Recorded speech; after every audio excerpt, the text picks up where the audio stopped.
নমস্কাৰ সকলোকে স্বাগতম জনাইছো আজি আমি সেন্টেন্সৰ বিষয়ে আলোচনা কৰিম ছাত্ৰ ছাত্ৰীসকল মনৰ কথাবিলাক প্ৰকাশ কৰিবলৈ আমাক শব্দ অৰ্থাৎ ওয়াৰ্ডৰ প্ৰয়োজন হয় এই ওয়াৰ্ড বিলাক শৃংখলাবদ্ধভাৱে অৰ্ডাৰলি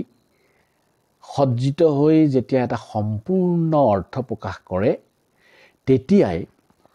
সেই শব্দৰ গাঁথনিক বাক্য অৰ্থাৎ সেন্টেন্স বুলি কোৱা হয় আমি আমাৰ ডেইলি লাইফ বা দৈনন্দিন জীৱনত ৰাতিপুৱা শুই উঠাৰ পৰা ৰাতি শুৱালৈকে যিবিলাক কথা বতৰা কওঁ বা পাতো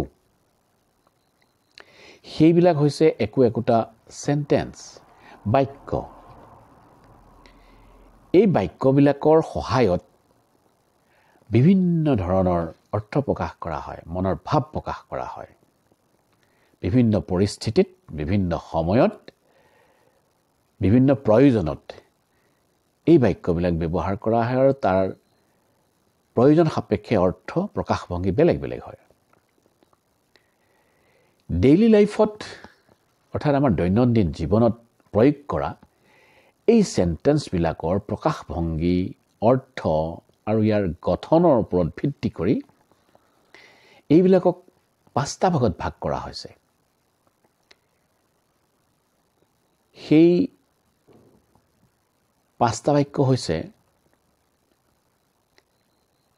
assertive sentence বৰ্ণনামূলক বাক্য interrogative sentence প্ৰশ্নবোধক বাক্য imperative sentence এই সেন্টেন্সটোৱে আদেশ উপদেশ অনুৰোধ তিনিটা কথা বুজায় 4 নম্বৰ optative sentence আশীৰ্বাদসূচক বাক্য আৰু 5 নম্বৰ exclamatory sentence আশ্চৰ্যবোধক বাক্য এতিয়া আমি এই যে পাঁচটা বাক্যৰ কথা কলো এই বাক্যসমূহৰ বিষয়ে আমি এতিয়া আলোচনা কৰিম প্ৰথমতে আমি assertive sentenceৰ বিষয়ে আলোচনা কৰিম assertive এই বাক্যবিলাকে যিকোনো এটা বিষয় যিকোনো এটা কথা ঘটনাক পৰিস্থিতিক বিশদভাৱে বিস্তৃতভাৱে বুজাই কোৱাত সহায় কৰে অৰ্থাৎ কোনো এটা বিষয় বা ঘটনা বা পৰিস্থিতি যদি বহলাই বা বিস্তৃতভাৱত প্ৰকাশ কৰিবলগীয়া হয় আৰু তাৰ বাবে যিবিলাক বাক্য অৰ্থাৎ সেন্টেন্স ব্যৱহাৰ কৰা হয় সেইবিলাকক assertive sentence বুলি কোৱা হয় আৰু সেইবিলাকক অসমীয়াত কোৱা হয় বৰ্ণনামূলক বাক্য আমি যেতিয়া কোনোবা এখন ৰচনা লিখিবলৈ লওঁ সেই ৰচনাত ব্যৱহাৰ কৰা বাক্যবিলাকো বৰ্ণনামূলক বাক্য অৰ্থাৎ সেইবিলাক assertive sentence হ'ব পাৰে গৰুৰ বিষয়ে লিখো হাতীৰ বিষয়ে লিখো মানুহৰ বিষয়ে লিখো মহৎ লোকৰ বিষয়ে লিখো কোনোবা উপন্যাসৰ বিষয়ে লিখো গল্প কিতাপৰ বিষয়ে লিখো বাতৰি কাকতৰ বিষয়ে লিখো যিয়েই নিলিখো সেই যে বিষয়টোৰ ওপৰত বৰ্ণনা কৰিবলৈ যিবিলাক বাক্য আমি ব্যৱহাৰ কৰো সেই বাক্যবিলাক হৈছে বৰ্ণনামূলক বাক্য আৰু সেইবিলাকক assertive sentence বুলি কোৱা হয় এই assertive sentence বিলাকৰ বিষয়ে জানিবলৈ কেইটামান উদাহৰণ যদি আমি লওঁ তেতিয়ালে কথাটো অধিক স্পষ্ট হ'ব আমি এটা উদাহৰণ লওঁ গৰু এবিধ চাৰিঠেঙীয়া পোহনীয়া জন্তু The cow is a four-footed domestic animal. আমাৰ বিদ্যালয়ত এটা পুথিভঁৰাল আছে দ্বিতীয়টা বাক্য আমি যদি লওঁ আমাৰ বিদ্যালয়ত এটা পুথিভঁৰাল আছে There is a library in our school. অন্য এটা বাক্য যদি লওঁ সেইটোও কি হ'ব এটা পৰিস্থিতি বৰ্ণনা কৰা বুজাব মায়ে পাকঘৰত ভাত ৰান্ধি আছে My mother is cooking food. in the kitchen. My mother is cooking rice in the kitchen. এই কথাটোৱে এই বাক্যটোৱে মায়ে যে পাকঘৰত আহাৰ ৰান্ধি আছে বা ভাত ৰান্ধি আছে সেই কথাটো এই বাক্যটোৱে বুজাই দিছে বৰ্ণনা কৰিছে গতিকে এইটো এটা বৰ্ণনামূলক বাক্য এই বাক্যটোৰ জৰিয়তে এটা পৰিস্থিতি বৰ্ণনা কৰা হৈছে গৰুবিলাকে পথাৰত ঘাঁহ খাই আছে আমি যদি অন্য এটা বাক্য লওঁ কথাটো অধিক স্পষ্ট হ'ব যে গৰুবিলাকে পথাৰত ঘাঁহ খাই আছে The cows are grazing in the field. The cattle are grazing in the field. গৰুবিলাকে পথাৰত ঘাঁহ খাই আছে গতিকে আমি ইতিমধ্যে যিকেইটা বাক্য উদাহৰণ হিচাপে ল'লোঁ এই বাক্যকেইটাৰ পৰা আমি এইটো বুজিছোঁ যে এই প্ৰতিটো বাক্যই কোনো এটা বিষয় বৰ্ণনা কৰিছে গতিকে এইবিলাক হৈছে বৰ্ণনামূলক বাক্য ইংৰাজীত ইয়াক assertive sentence বুলি কোৱা হয় এইবাৰ আমি অন্য এটা বাক্য ইণ্টাৰগেটিভ চেণ্টেন্সৰ বিষয়ে জানিবলৈ চেষ্টা কৰিম ইণ্টাৰগেটিভ শব্দটোৰ অৰ্থ হৈছে তোমালোকে নিশ্চয় জানা প্ৰশ্নবোধক ইণ্টাৰগেট কৰা প্ৰশ্ন সোধা অৰ্থাৎ প্ৰশ্ন সোধা মানে কি যে কোনো এটা বিষয় জানিবলৈ যেতিয়া বিচৰা হয় তেতিয়া সেইটোক প্ৰশ্ন সোধা বুলি কোৱা হয় যিকোনো এটা বিষয় এইটো কি সেইটো কিয় হ'ল এইটো কিয় নহ'ল এনেকুৱা ধৰণৰ সুধিবলৈ ব্যৱহাৰ কৰা বাক্যবিলাকেই হৈছে প্ৰশ্নবোধক বাক্য আৰু এইবিলাকক ইংৰাজীত ইণ্টাৰগেটিভ চেণ্টেন্স বুলি কোৱা হয় এই ইণ্টাৰগেটিভ চেণ্টেন্সটো বুজিবলৈ আমি কেইটামান উদাহৰণ ল'ব পাৰোঁ সেই উদাহৰণবিলাকৰ জৰিয়তে আমি ইণ্টাৰগেটিভ চেণ্টেন্সটোৰ সম্পৰ্কে অধিক স্পষ্টকৈ বুজিব পাৰিম এটা প্ৰথম উদাহৰণ লৈছোঁ যোৱাকালি তুমি কলৈ গৈছিলা এটা বাক্য আমি লৈছোঁ যোৱাকালি তুমি কলৈ গৈছিলা এই বাক্যটো ইংৰাজীত যদি কোৱা হয় Where did you go yesterday? Where did you go yesterday? যোৱাকালি তুমি কলৈ গৈছিলা এই বাক্যটোৰ জৰিয়তে প্ৰশ্ন সোধা হৈছে যে যোৱাকালি কলৈ গৈছিলা বুলি প্ৰশ্ন সোধা হৈছে আকৌ এটা বাক্য লৈছোঁ এই বাক্যটোৰ জৰিয়তে কথাটো আৰু আমি স্পষ্টকৈ জানিব পাৰিম তেওঁ সাঁতুৰিব জানেনে Does he know how to swim? তেওঁ সাঁতুৰিব জানেনে এই বাক্যটোও কোনোবা এজনে সাঁতুৰিব জানেনে নাজানে সেই কথাটো জানিবলৈ সুধিছে অৰ্থাৎ যিহেতু কথা এটা জানিবলৈ সুধিছে সোধা মানে প্ৰশ্ন আৰু এইটো কি হয় প্ৰশ্নবোধক বাক্য বুলি কোৱা হয় ইংৰাজীত ইয়াকে কোৱা হয় ইণ্টাৰগেটিভ চেণ্টেন্স এইবাৰ আমি তৃতীয়টো বাক্যৰ সম্পৰ্কে জানিবলৈ চেষ্টা কৰোঁ তৃতীয় বাক্যটো হৈছে ইম্পাৰেটিভ চেণ্টেন্স ইম্পাৰেটিভ চেণ্টেন্সে তিনিটা কথা বুজায় আদেশ উপদেশ অনুৰোধ এই ইম্পাৰেটিভ চেণ্টেন্সে আদেশ উপদেশ অনুৰোধ এই তিনিটা কথা বুজায় আদেশ অৰ্ডাৰ উপদেশ এডভাইচ অনুৰোধ ৰিকুৱেষ্ট এই ইম্পাৰেটিভ চেণ্টেন্সবিলাকৰ যিটো ছাবজেক্ট থাকে এইটো মন কৰিবলগীয়া কথা এই ছাবজেক্টটো সদায় ছেকেণ্ড পাৰ্চন ইউ হয় ইম্পাৰেটিভ চেণ্টেন্স এটাৰ ছাবজেক্টটো সদায় ছেকেণ্ড পাৰ্চন ইউ হয় আৰু বাক্যবিলাক সদায় প্ৰেজেণ্ট টেন্সত সোধা হয় ইম্পাৰেটিভ চেণ্টেন্সবিলাক সদায় প্ৰেজেণ্ট টেন্সত থাকে এই দুটা কথা লক্ষ্য কৰিবলগীয়া কথা ইম্পাৰেটিভ চেণ্টেন্সৰ ছাবজেক্ট সদায় ছেকেণ্ড পাৰ্চন ইউ আৰু সদায় লুকাই থাকে উজ্জ্ব হৈ থাকে লুকাই থাকে আৰু বাক্যবিলাক সদায় প্ৰেজেণ্ট টেন্সত হয় এতিয়া আমি ইম্পাৰেটিভ চেণ্টেন্সৰ যদি কথাটো স্পষ্টকৈ বুজিবলৈ বিচাৰোঁ তেনেহ'লে আমি কেইটামান উদাহৰণ ল'ব লাগিব সেই উদাহৰণবিলাকৰ বিষয়ে আমি এতিয়া আলোচনা কৰিবলৈ আগবাঢ়িছোঁ যিবিলাক বাক্যই অৰ্ডাৰ প্ৰকাশ কৰে সেই বাক্যবিলাকৰ আমি কেইটামান উদাহৰণ ল'ম প্ৰথম বাক্যটো আমি লৈছোঁ দুৱাৰখন বন্ধ কৰি দিয়া shut the door দুৱাৰখন বন্ধ কৰি দিয়া ঠিক তেনেকৈ আমি দ্বিতীয়টা বাক্য লৈছোঁ open the window খিৰিকীখন খুলি দিয়া ইয়াৰ পৰা ওলাই যোৱা get out from here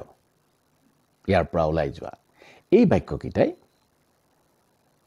order আদেশ দিয়া বুজাইছে get out from here ইয়াৰ পৰা ওলাই যোৱা এই বাক্যটোৱে আদেশ প্ৰকাশ কৰিছে অৰ্ডাৰ দিছে ঠিক সেইদৰে আমি আৰু বাক্য উদাহৰণ হিচাপে ল'ব পাৰোঁ stand up থিয় হোৱা sit down বহা এইবিলাকে আদেশ প্ৰকাশ কৰিছে গতিকে আমি এই যে উদাহৰণকেইটা ল'লোঁ এই উদাহৰণকেইটাৰ পৰা ইম্পাৰেটিভ চেণ্টেন্সৰ যিটো আদেশ বুজোৱা অৱস্থা বা ৰূপ সেই ৰূপটোৰ বিষয়ে আমি জানিবলৈ চেষ্টা কৰিছোঁ কাৰণ ইম্পাৰেটিভ চেণ্টেন্সে আমি ইতিমধ্যেই কৈছোঁ যে তিনিটা কথা বুজায় এতিয়া আমি আদেশ বুজোৱা বাক্যকেইটাৰ সম্পৰ্কে আলোচনা কৰিলোঁ এইবাৰ আমি অনুৰোধ বা উপদেশ যিকোনো এটাৰ বিষয়ে আমি আলোচনা কৰিম এতিয়া আমি প্ৰথমতে উপদেশ কোনবিলাক বাক্যইনো দিয়ে কোনবিলাক বাক্যই উপদেশ দিয়ে সেই বিষয়ে জানিবলৈ চেষ্টা কৰিম উপদেশ দিয়া বাক্যবিলাকৰ বিষয়ে আমি জানিবলৈ চেষ্টা কৰিম প্ৰথম বাক্যটো লৈছোঁ মিছা কথা নকবা don't tell a lie মিছা কথা নকবা দ্বিতীয়টা বাক্য লৈছোঁ ৰ'দত ঘূৰি নুফুৰিবা don't run in the sun তৃতীয় এটা বাক্য লওঁ তেতিয়া কথাবিলাক আৰু স্পষ্ট হ'ব কেনেকুৱা ধৰণৰ বাক্যইনো কেনেকুৱা পৰিস্থিতিত অনুৰোধ বুজায় সেই কথাটো আমি বুজিবলৈ সহজ হ'ব আৰু ই হৈছে ইম্পাৰেটিভ চেণ্টেন্সৰ এটা ৰূপ তৃতীয় বাক্য এটা লওঁ দুখীয়াৰ প্ৰতি সদয় হ'বা সেইটো বাক্য যদি আমি ইংৰাজীত ক'বলৈ যাওঁ তেতিয়াহ'লে হ'ব be kind to the poor ইয়াৰ পিছত আমি ইম্পাৰেটিভ চেণ্টেন্সৰ যিটো ৰূপে অনুৰোধ বুজায় সেই অনুৰোধ কোনবিলাক বাক্যইনো প্ৰকাশ কৰে সেই কথাটো জানিবলৈ চেষ্টা কৰিম অনুৰোধ বুজোৱা বাক্যবিলাকৰ চেণ্টেন্সবিলাকৰ আমি কেইটামান উদাহৰণ ল'ম প্ৰথমটো উদাহৰণ লৈছোঁ অনুগ্ৰহ কৰি মোক এগিলাচ পানী দিয়াচোন প্লিজ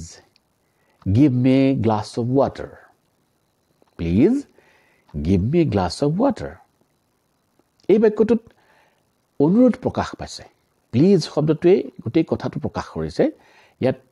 পানী এগিলাছৰ কাৰণে অনুৰোধ কৰা হৈছে সেইকাৰণে এইটো হৈছে কি ইম্পাৰেটিভ চেণ্টেন্স কাৰণ আমি ইতিমধ্যে পাইছোঁ যে ইম্পাৰেটিভ চেণ্টেন্সে অনুৰোধ প্ৰকাশ কৰে গতিকে এইটো এটা ইম্পাৰেটিভ চেণ্টেন্সৰ ৰূপ গতিকে এই বাক্যটোত পানী গিলাচ খোজাৰ জৰিয়তে অনুৰোধ প্ৰকাশ কৰিছে কোনটো শব্দই বেছিকৈ স্পষ্টভাৱে কথাটো বুজাইছে প্লিজ শব্দটোৱে দ্বিতীয়টা আমি বাক্য লওঁ অনুগ্ৰহ কৰি মোক যাবলৈ দিয়া ইয়াতো অনুৰোধ প্ৰকাশ কৰা হৈছে ইয়াত অনুৰোধেই কৰা হৈছে যাবলৈ বিচৰা হৈছে অনুমতি বিচৰা হৈছে অনুৰোধ গতিকে এই বাক্যটো যদি আমি ইংৰাজীত ক'বলৈ যাওঁ বা লিখিবলৈ যাওঁ তেতিয়াহ'লে হ'ব প্লিজ লেট মি গো ঠিক সেইদৰে আমি অন্য এটা বাক্য ল'লে তাতো আমি অনুৰোধ পাম সেইটো এটা ইম্পাৰেটিভ সেন্টেন্সৰ এটা ফৰ্ম হ'ব ৰূপ হ'ব তৃতীয়টো বাক্য লৈছো 10 টকা ধাৰলৈ দিয়াচোন 10 টকা ধাৰলৈ দিয়াচোন please lend me 10 rupees please lend me 10 rupees এই বাক্যটোৰ জৰিয়তেও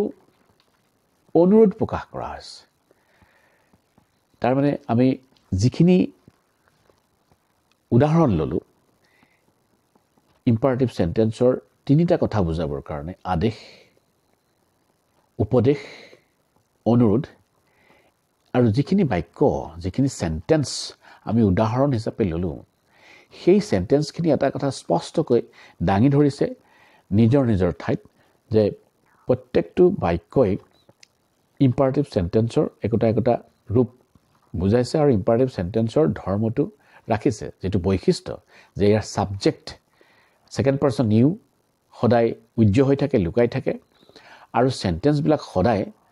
প্ৰেজেন্ট টেন্সত হয় ইতিমধ্যে আমি ইংৰাজী গ্ৰামাৰত থকা ইংৰাজী ব্যাকৰণৰ যিবিলাক বাক্যৰ প্ৰকাৰ সেই বাক্যৰ প্ৰকাৰসমূহ আলোচনা কৰিছো এতিয়া আৰু এটা কথা আমি লক্ষ্য কৰিব লাগিব এই যে আমি দৈনন্দিন জীৱনত কথা বতৰাবিলাক কওঁতে তাৰ প্ৰকাশ ভংগী অৰ্থ বাক্যৰ গঠন অনুসৰি পাঁচটা ভাগত ভাগ কৰা হ'ল এই পাঁচটা সেন্টেন্সক কিন্তু আকৌ প্ৰতিটো সেন্টেন্সকে দুটা ভাগত ভাগ কৰা হৈছে এই পাঁচটা সেন্টেন্সৰ প্ৰতিটো সেন্টেন্সক দুটা ভাগত ভাগ কৰা হৈছে এটা হৈছে এফাৰ্মেটিভ সেন্টেন্স আনটো হৈছে নিগেটিভ এফাৰ্মেটিভ আৰু নিগেটিভ এফাৰ্মেটিভ আৰু এছাৰেটিভ সেন্টেন্সৰ মাজত বৰ বিশেষ পাৰ্থক্য নাই আমি প্ৰথমে এছাৰেটিভ সেন্টেন্সটো স্পষ্টকৈ বুজি পালে আমি এফাৰ্মেটিভ সেন্টেন্সটো বুজিব পাৰিম প্ৰথমতে আমি এছাৰেটিভটো বুজি লম ইতিমধ্যে আমি এছাৰেটিভৰ সম্পৰ্কে আলোচনা কৰিছো যাক বৰ্ণনামূলক বাক্য বুলি কোৱা হৈছে ইয়াক এছাৰেটিভ বা ডিক্লেৰেটিভ বুলিও কোৱা হয় ডিক্লেৰেটিভ সেন্টেন্স গতিকে এই এছাৰেটিভ বুজি পালে আমাৰ এফাৰ্মেটিভ বুজিবলৈ একো অসুবিধা নহব আৰু দ্বিতীয়তে এফাৰ্মেটিভৰ বিপৰীতে আছে কি নিগেটিভ ই এটা বৰ জৰুৰী কথা কেনেকৈনো নিগেটিভ কৰিব লাগে নিগেটিভ কৰাৰ নিয়ম কি এই সম্পৰ্কে আমি পৰৱৰ্তী খণ্ডবোৰত আলোচনা কৰিম নিগেটিভ কৰা পদ্ধতি জনাৰ সময়তে আমি ইন্টাৰোগেটিভ অৰ্থাৎ প্ৰশ্নবোধক বিলাকনো কেনেকৈ কৰে কি ব্যৱস্থাৰে কি নিয়মৰ মাজেৰে প্ৰশ্নবোধক সম্পাদন কৰা হয় সেই কথাবিলাক আমি জানিবলৈ চেষ্টা কৰিম গতিকে আজি আমি ইংৰাজীৰ ব্যাকৰণত থকা পাঁচটা বাক্যৰ সম্পৰ্কে বাক্যৰ প্ৰকাৰৰ সম্পৰ্কে আলোচনা কৰিলো যিখিনি আমি সদায় দৈনন্দিন জীৱনত ব্যৱহাৰ কৰি আছো সেই সম্পৰ্কে আলোচনা কৰিলো নেক্সট অৰ্থাৎ পৰৱৰ্তী খণ্ডত আমি অপটেটিভ সেন্টেন্স আৰু